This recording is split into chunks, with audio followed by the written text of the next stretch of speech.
Thanks for clicking! The Toronto Regional Real Estate Board has released Toronto's real estate data for the month of August, and the results aren't great, with sales falling and prices dropping all across the board. And yeah, despite the media's concerted effort last month to convince us that Toronto was undergoing a real estate rebound, those predictions did not end up materializing, with Toronto seeing its second worst August for sales in the past 12 years, and the benchmark price having now dropped over $400,000 since peak. And the worsening data comes amid comments from Canada's Housing Minister Gregor Robertson that despite the Toronto condo market being in a freefall, don't be expecting a bailout anytime soon. Given that the government at least tried last fall to ride to the rescue, those comments are no doubt going to be disappointing news to an industry that had been pleading for a bailout.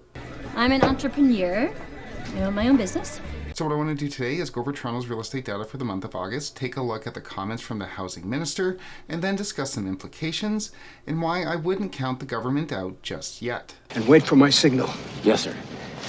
We do have a big couple of weeks coming up with the Bank of Canada set to make its interest rate announcement in a few weeks with a press conference held thereafter, and we'll obviously have an update out on that announcement on this channel. Make sure you click like and subscribe if you want to get those updates, but for now, let's get into this data.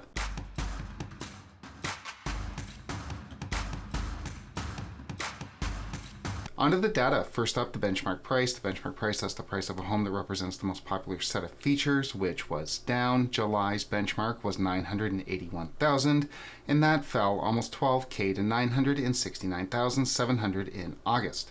So the benchmark is down almost $12K since last month, down about $127,000 since last year, and down $406,000 since March of 2023. Or when adjusted for inflation, considering that the benchmark in March of 2022 was 1.346, or according to the Bank of Canada, 1.482 million in today's dollars, the benchmark is now down by over $500,000 in inflation-adjusted terms. This will be the best decision you'll ever make. Oh, I believe it. And on that, very, very briefly, I did have a few comments during another video asking why I was so hard on realtors, to which I'd replied, beyond having experience with dealing with some of them, And I am important! but beyond that, back at the peak of the market, even the village idiot knew that prices were way, way disconnected from income, and the experts told us that that was all natural and that prices were going to be going up forever. You had young families paying massively overly inflated prices for homes, all because the experts, short on a lease payment financial wizards that they are, telling them that if they didn't buy now, they'd be locked out of the housing market forever, and that rate hikes wouldn't send prices back down, which was nonsense on its face, running counter to very basic economic theory. And then those experts continued to say the same thing year after year, regardless of the facts or the financial losses being incurred by their marks. So I suppose that's why I'm so hard on the realtors. These experts, at least the ones on the media, traditional and social, aren't so much experts as they are used car salesmen masquerading as such, though I don't think any used car salesman has ever pushed someone in to a $500,000 loss. Yet. But I digress. On to Toronto's average price, which was also down. Toronto's average in July was $1,051,800, and that dropped almost $30K to $1,022,140 in August. So the average price is down by about $30,000 since last month, and down by about $50K since last year. And the median price also fell. The median price, if you'll remember, that's where half as many homes sell over that price and half as many sell under that price. Toronto's median in July was $910,000, and that dropped $23K to $887,000 in August.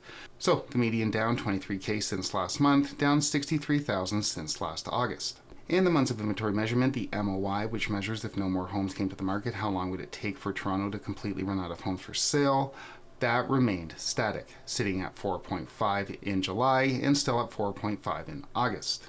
And then finally, the sales to list price ratio, which measures by how much over or under asking a home sells. So if a home is listed for $100,000 and sells for $97,000, the SLPR would be 97, and that did drop in August. July's SLPR was 98, now sitting at 97. So the benchmark price down about $12,000, the average price down $30,000, the median price down $23,000, unchanged relative inventory, and homes are selling for more under asking price. But the real number, as always, are the sales numbers, with sales coming in at 5,211, the second worst sales numbers for the past 12 Augusts. Sales are also down from July, which tells us absolutely nothing, as sales are supposed to be down in July. I'm just wondering if any of those media shills from last month that told us month-over-month changes were noteworthy will now be telling us that the real estate market is crashing because sales fell in 1 month. I would never. We know.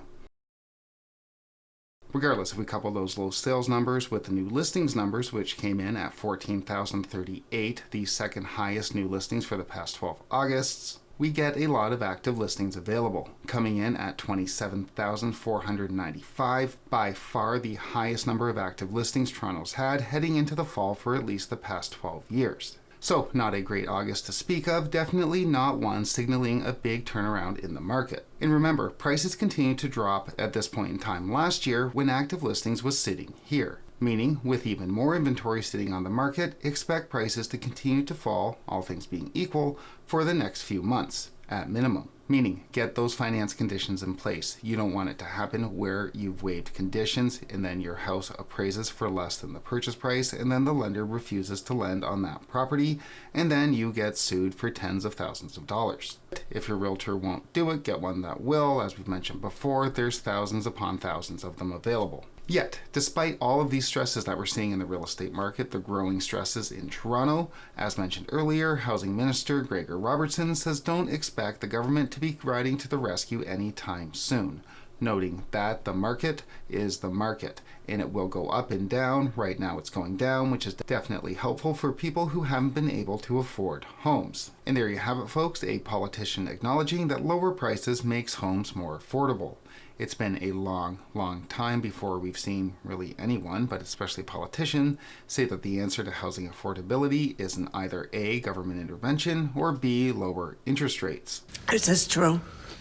And that's definitely big news from this housing minister in particular, who made headlines a few months ago when he said that the government doesn't think that house prices need to come down. Prices need to go down. No, I think that we need to deliver more supply. But this about-face the apparent willingness to let prices fall will definitely be bad news to the usual suspects, realtors, developers, the lot, who have been pleading with the government to repeal the foreign buyers ban. Asked about this prospect, the minister said that removing the foreign buyers ban isn't on his immediate radar. So, no plans as of yet to cede to industry pressure to remove the foreign buyers ban to ride to the rescue of the market to prop up prices. Judging from the minister's comments, the government, for now at least, is okay with prices coming down to make homes more affordable. With that said, let's see how long, if these price drops continue, that the government will continue with this no bailout policy. We already saw an attempted bailout last fall when the government introduced 30-year amortizations for first-time homebuyers and extended the amount for which the government will co-sign to $1.5 million purchase price. A move that realtors credit with helping to prop up the detached market. And while the housing minister is appearing to say no bailouts coming anytime soon, let's see how that renewal wave plays out, with prices continuing to fall. Toronto's benchmark has now lost $400,000 since peak, meaning that anyone that purchased after or including February of 2021 now has a home value that is less than it was when it was purchased. And with that in mind, if we do start to see defaults and those defaults start to hit the pocketbooks of the banks, my guess is we'll see some moves from the government. The government right now might not be concerned with home values, might be riding the affordability wave, but the banks are very much concerned with the values of the assets of which they hold. How this fall market will play out remains to be seen, but we will obviously continue to track Toronto's market on this channel. Make sure you click like and subscribe if you want to get those updates, but for now, thanks so much for watching.